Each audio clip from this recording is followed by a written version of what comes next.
Hi,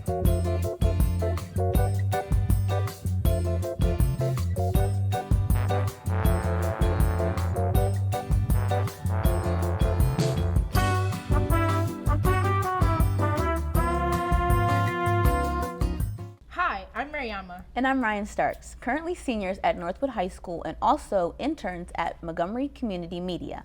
Today we are joined by the CEO of Montgomery Community Media, Jasmine White. Hi, Jasmine. How are you? Hello. Good to be here. Good to have you. All right. So you're the CEO of Montgomery Community Media. For the people watching at home, could you tell us what that means and why it's important? So, as the CEO, one of my responsibilities is to create a vision for the organization and to communicate that vision to our external partners, to the community, to stakeholders, to communicate that vision to our staff internally, and to motivate people to want to work towards that mission, which is really important for a nonprofit organization because our work is mission driven as opposed to being profit driven. Another one of my responsibilities is making sure that the staff actually have the resources to do their jobs. So fundraising and speaking to folks on the council or the county executive, or looking for opportunities to raise money so that we can bring resources to the organization to support our work. So that's great. So is there any other organizations that also specialize in Montgomery community media?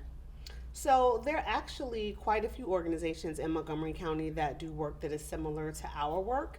So we are the public access channels of Montgomery County, which means that the resources that we have available are available to the public. So they're available to young folks, to seniors that we work with, to people who are hobbyists and they're just interested in technology and they want to learn how to create content. And then we have other channels in Montgomery County that are connected to Montgomery College, also MCPS, and also County Cable Montgomery, which is run by Montgomery County government. Are there any other channels or like organizations that also do this outside of state or outside the country?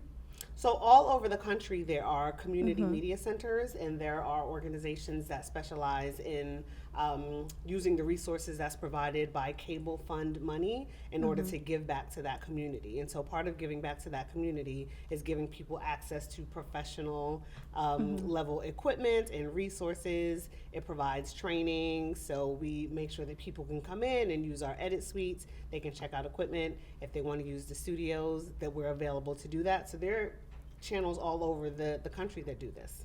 Okay, so recently people have been cutting the cord and no longer using cable. How has that affected community media?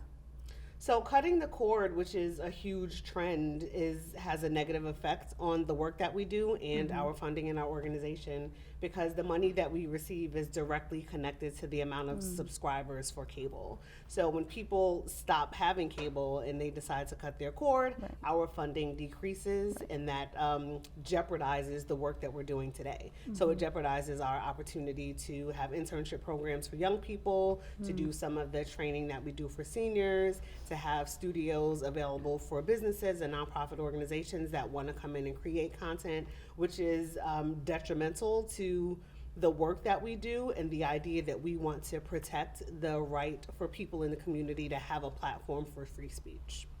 And so if that's a really big problem and more people are using like streaming networks, is there any plans to combat that issue? There are. So there's some legislation that people in this line of work are attempting to pass in lots of different states, and they are attempting to tax the streaming services so that that money would come back to the community. But it's a really long process, it's a legal process, and it's going to require a lot of work, but it's work that I think is really important. What do you think community media would look like if it just goes away? Like, how would the community be affected? So I think the community would be affected negatively, because one of the things we do is we provide hyper-local news and information to Montgomery County about Montgomery County. And because of where we're located, we're kind of in the shadow of DC, so lots of the news that appear on the larger networks are going to be DC focused and not Montgomery County focused. And so we've lost some of the local newspapers in the area, so we exist and we have an opportunity to be able to report about things that's happening within the county. We also provide opportunity for training and career development for young people. And again, the platform for free speech and to be able to generate an audience that is in your community, that cares about the things that is happening in your community, is very different than a social media presence, right? So Yeah. social media gives you the opportunity to have a very far reach, and we give people the opportunity to have a closer reach, right? So Yeah. it's fine that you can communicate with people that live in different states and might possibly be across the world, but those people might have very different concerns than the things that are happening in your communities, within your schools, within police, within government. And so we create that space, and it's really important for us to remain here. So, with the importance of free speech, like you said, do you think that there is an importance in protecting community media and its connection to free speech? I do, because I believe that everybody has a voice, and even if your voice or your opinions are unpopular, they still should be heard. And I think that people deserve that right, and they deserve that respect. And it's in the First Amendment, right? So it's that important that our forefathers understood that freedom of speech is one of the most important tenets to being a citizen in this country. It's also one of the most important aspects for an interactive government, right? So we need to have a space where if you're government officials, if you're teachers in school, if you have concerns about policing in your community, that you actually have the right in the space to say something about it, Right. and that speech is actually protected. So what is free speech to you? Freedom of speech to me is really validation of voice, Yes. and it is really the understanding that every person who is a citizen of this country and people who are here have the right to have an opinion and to have a voice, Yes. and that it should not be censored. I completely agree. Yeah. So censorship has become like a really big issue, and people are saying that censorship can kind of cross into like hurting people's ability to have free speech. Do you think that there's a line between like proper censorship and then hurting people's ability to have free speech? I think that the argument about free speech versus censorship is one that is as old as time. And so there's always going to be an opportunity for people to use a right and to really take advantage of that opportunity.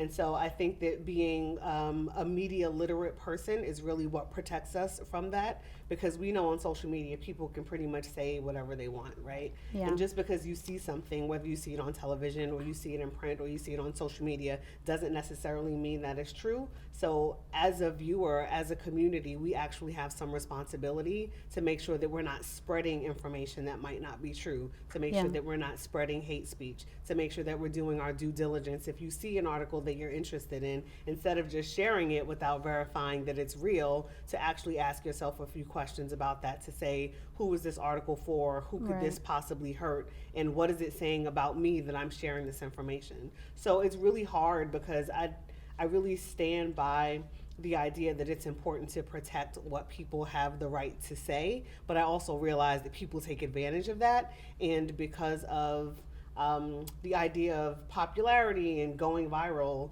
like people are obviously on social media intentionally Yeah.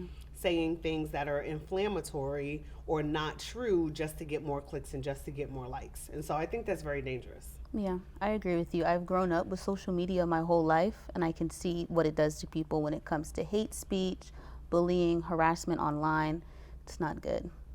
Yeah, and it can be really hurtful, and I don't think that we really and truly understand that what this could possibly be doing to young people, and it's going to be years before we get that full picture, because when I was your age we did not have social media, Right. so we didn't have the opportunity for people to bully us online, right? And so there's also a space where people spend so much time with social media and on their phones and being withdrawn from community and withdrawn from people, and then having a hard time adjusting to life outside of that social space. So I think that it is a great opportunity for people to share, for people to connect, for people to learn things.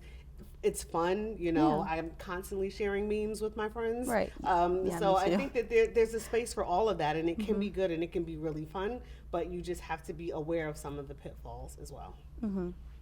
Do you think that social media has kind of changed what free speech really should be about?